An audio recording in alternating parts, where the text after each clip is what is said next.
요한복음이 되었습니다. 요한복음은 사도 요한이 기록한 복음서인데요.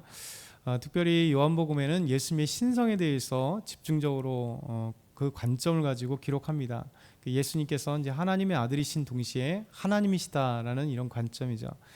요한은 이제 이 요한복음을 기록할 때, 그리고 또 요한이 서신서들 요한 1서, 2서, 3서, 그리고 계시록인 요한계시록을 쓸 때 대부분 다 이제 90년대 어간에 썼어요. 그러니까 사도 요한이 정말 나이 많았을 때, 90세 어간에 되었을 때 기록한 말씀입니다. 그러다 보니까 예수님께서 이제 승천하시고 한 60여 년 지나고 난 뒤에, 그리고 복음이 이제 전 아시아나 유럽까지 복음이 증거되고, 사도 바울에 의해서 복음이 증거되고, 각 교회들이 지금 한참 생기고 핍박 중에도 그리스도인들이 많이 늘어날 때, 로마 제국 안에 많은 다량의 모든 사람들을 향하여서 이 요한복음이 기록됩니다. 그러다 보니까 예수님 누구인가라는 이런 어떤 물음 속에 여러 관점이 있잖아요. 마테마가, 누가, 복음이 각 관점이 다 다릅니다. 그런데 이제 요한은 예수님의 신성에 대해서, 곧 예수님이 하나님이심에 대해서 아주 강력하게 증거를 해요. 그래서 너희가 믿는 예수님은 하나님이시다. 그게 오늘 이제 요한복음의 말씀이에요. 그러다 보니까 오늘 처음에 1절부터 3절에 보면 바로 태초에 하나님이 계셨고, 이 하나님이 말씀이시고, 이 말씀이 우주 만물을 창조하신 분이시다. 그리고 14절에는 이 말씀이 육신이 되어 이 땅 가운데 오신 우리 예수님이시다라는 이 놀라운 진리를 요한이 말씀하고 계세요. 그래서 1절부터 3절 보면 이렇게 말씀하시죠. 같이 한번 읽어볼까요? 1절부터 3절 시작. 태초에 말씀이 계시니라. 이 말씀이 하나님과 함께 계셨으니 이 말씀은 곧 하나님이시니라. 그가 태초에 하나님과 함께 계셨고 만물이 그로 말미암아 지은 바 되었으니 지은 것이 하나도 그가 없이는 된 것이 없느니라. 아멘. 사실 이 말씀이 참 귀하고 너무나 어려운 말씀이기도 합니다. 그런데 이렇게 전 로마 제국에 있는 사람들에게 있어서는 이 말씀이 되게 와닿는 말씀이에요. 왜 그러냐면 로마는 사실은 문화와 사상은 그리스에 기대어 있습니다. 그래서 로마가 제국을 통일했을지 몰라도 정치적으로는 로마가 이 그리스 제국을, 헬라 제국을 통치했고, 그리고 문화와 사상은 그리스가 지배했다, 이런 말이 있잖아요. 그래서 계속해서 모든 철학과 사상은 그리스도의 빚을 지고 있습니다. 근데 그리스의 가장 큰 빚은 뭐냐면, 가장 큰 이제 사상은 뭐냐면 이성이라고 하는 로고스, 말씀이라는 거예요. 그러니까 도대체 이 말씀이 뭐냐? 그냥 가장 압축하면 당시에 이제 많은 수백 년 동안 철학자들이, 그 철학자들은 모든 것을 대표하는 학자들입니다. 이 철학자들이 이성이 바로 근본이다, 존재다, 이렇게 생각을 했어요. 그러니까 이성이 곧 말씀이 우주 만물의 존재이고, 이 세상의 존재이고, 학문의 존재이고, 그리고 모든 사람이 있게 한 그런 존재, 어떤 그 가장 큰 존재. 그러니까 이제 그리스 사상가들이, 철학자들이 항상 가장 이슈가 뭐냐면 이 말씀, 로고스라고 하는 이 이성이 뭐냐, 이게 가장 철학의 주제였고 가장 근심된 것이었습니다. 그런데 요한은 이 철학의 주제를 가져왔어요. 그러면서 이 로고스라고 하는 이성이 곧 말씀이다, 이렇게 얘기를 하는 거예요. 곧 하나님의 말씀이다. 너희가 생각하는 이성, 너희들이 철학의 가장 근본된 주제, 그리고 이 우주 만물을 있게 한 그 존재, 그리고 우리의 가장 철학의 가장 근본적인 존재, 그러니까 모든 것의 주제, 이게 바로 이성인데, 복음서를 그 모든 로마 제국의 사람들에게, 그리스 영향을 받았던 모든 사람들에게 얘기할 게, 너희들이 그렇게 주제로 삼고 있는 이성이 누군지 아니? 이런 거예요. 그러니까 로마 사회에, 로마 제국 안에 있는 사람들이 요한복음을 보면서 그 로고스가 도대체 뭐야? 우리는 이렇게 생각하는데, 다르게 얘기하고 그 로고스라는 걸 알려준단 말이야. 그 말씀, 이성이 뭐지? 라고 할 때, 오늘 요한은 어떻게 보면 하나님의 말씀을 전하지만 동시에 그들에게 철학적인 주제를 딱 전달하면서 만약에 선교 차원에, 그래서 그들의 입장에서 그들이 고민하고 가장 좋아하는 이 주제, 그리고 해결하고 싶은 이 주제에 대해서 탁 던지는 거예요. 여러분 놀랍잖아요. 전도라는 건 그렇잖아요. 우리가 예수 그리스도를 증거하지만 사람들이 복음을 증거할 때 그냥 다 지나갑니다. 그런데 자기에게 탁 와 닿았을 때, 자기 주제에 왔을 때 귀를 기울이는 거잖아요. 모든 게 그렇지 않습니까? 뭐 정치에 관심 있는 사람 정치 얘기 아무리 해봐야 소용없는데, 정치에 관심 있는 사람에게 정치 얘기하면 그냥 1시간, 2시간, 3시간이건 계속 얘기할 수 있는 것. 어떤 사람 미술에 관심이 있으면 미술에 대해서, 어떤 사람 음악에 대해서 관심이 있으면 그 음악에 대해서 얘기하면 관심 있는 주제에 대해서 계속 얘기할 수 있잖아요. 그러니까 사도 요한은 이 복음, 예수 그리스도에 대해서 증언한 복음서를 쓰는데, 이렇게 가장 그들에게 민감하고 가장 중요했던 이 로고스, 말씀에 대해서 던지면서 태초에 영원 전부터 이 말씀이 계셨다. 근데 이 말씀이 하나님과 함께 계셨다. 완전 독립적이잖아요. 말씀이 계셨고 하나님과 함께, 그러니까 우리가 독립적인 객체로 함께 있었다는 거예요. 그렇죠?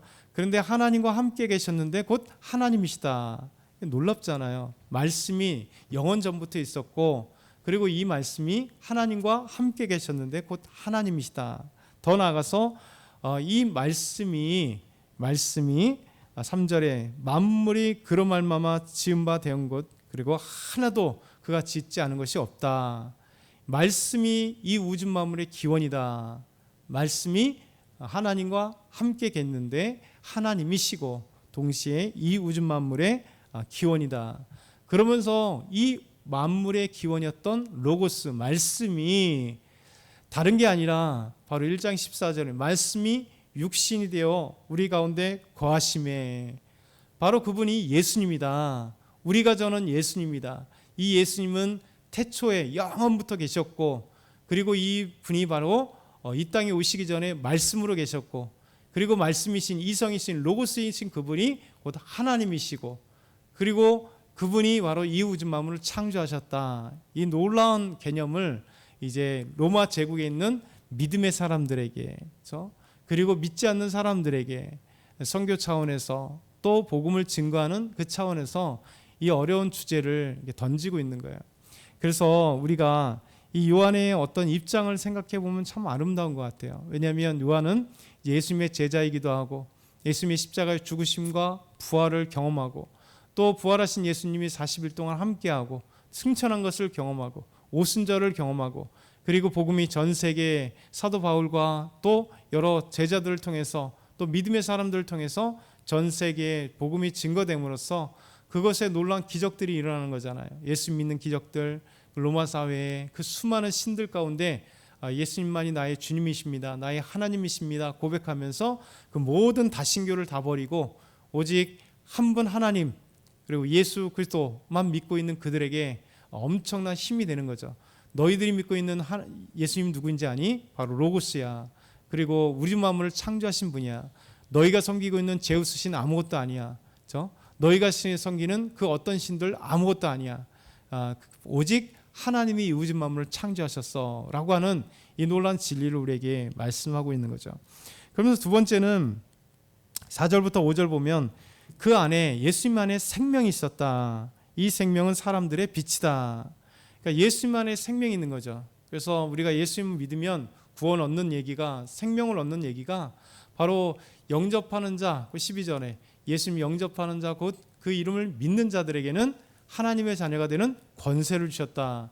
그러니까 예수님 안에 생명이 있기 때문에, 예수님 안에 영생이 있기 때문에 예수님을 영접하는 것, 곧 예수님을 믿을 때 예수님이 내가 믿는 그 즉시 예수님 자체에 생명이 있으시기 때문에 우리는 영원한 생명을 얻게 되는 거예요. 이 비밀이 오늘 요한복음 1장 4절에서 5절 말씀하는 거예요. 이 생명은 사람들의 빛인 거죠. 빛과 어둠을 비유하는 거죠. 이 어둠은 죄를 얘기하는 것이고 빛은 생명을 얘기하는 겁니다. 그래서 예수님은 그 안에 생명이 있고, 이 생명은 사람들의 빛, 곧 사람들의 죄를 멀리하고 떠내보내고 생명을 살리실 수 있는 빛인데, 빛이 어둠의 빛이 되어 어둠이 깨닫지 못하더라. 생명의 빛이신, 그리고 생명이신, 이 우주 만물을 창조하신 그 예수님을 이 땅에 오셨음에도 불구하고 사람들이 깨닫지 못하여 그를 영접하지 않은 거죠. 그러면서 우리에게 9절부터 11절에 보면 참빛이 세상에 오셨지만 어둠은 참빛을 영접하지 않았다라고 말씀합니다. 우리 한번 요한복음 1장 9절에 11절 우리 다시 한번 읽어볼까요? 9절부터 11절 시작.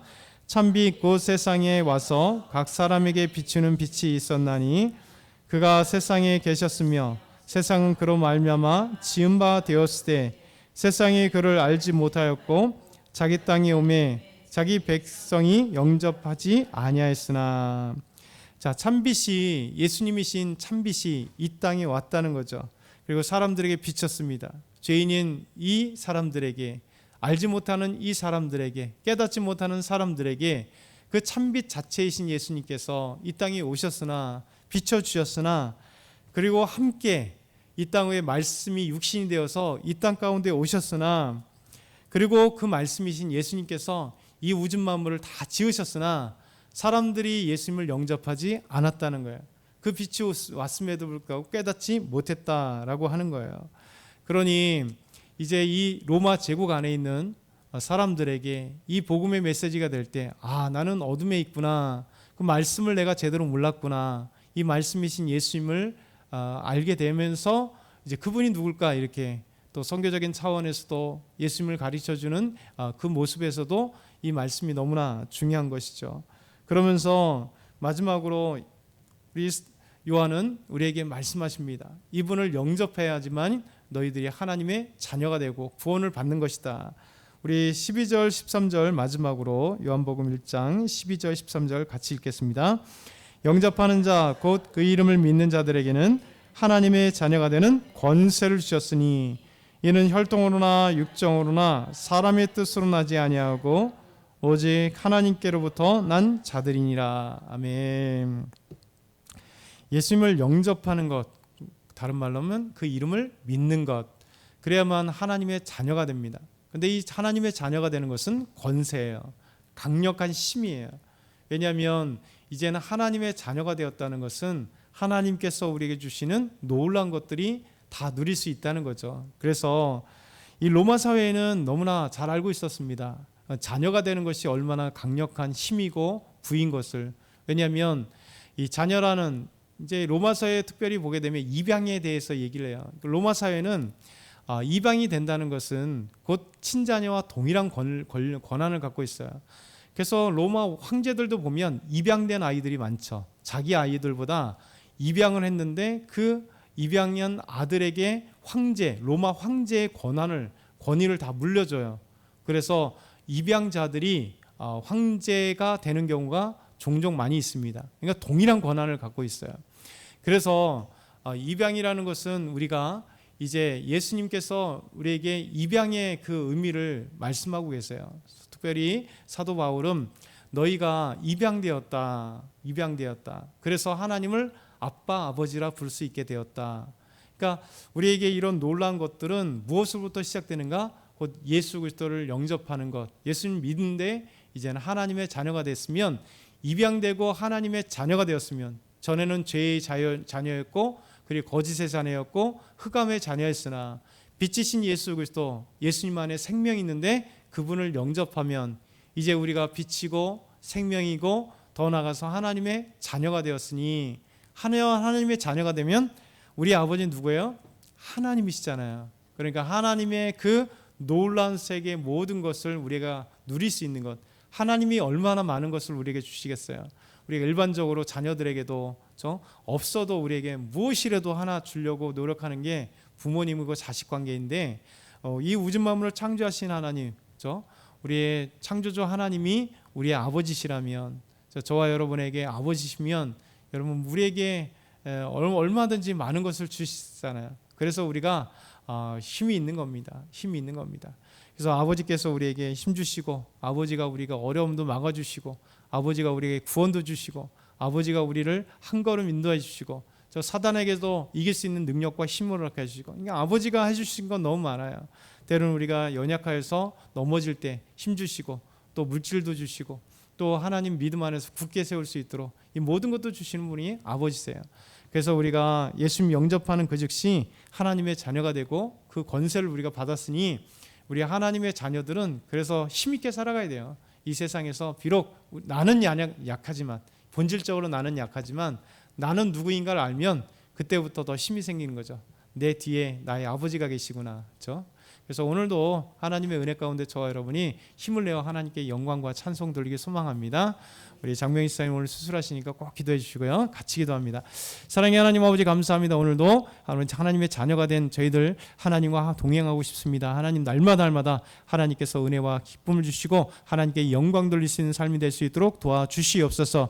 우리 장명희 사님 오늘 수술합니다. 하나님의 강력한 권능과 힘으로 말미암아 수술하는 의사 선생님들에게 은혜를 주시고 힘 주시고 능력 주심으로 아버지 깨끗이 수술되게 하시고 강건하게 하옵시고 잘 태어나게 하옵소서. 감사합니다. 예수 그리스도의 이름으로 기도드렸나이다. 아멘.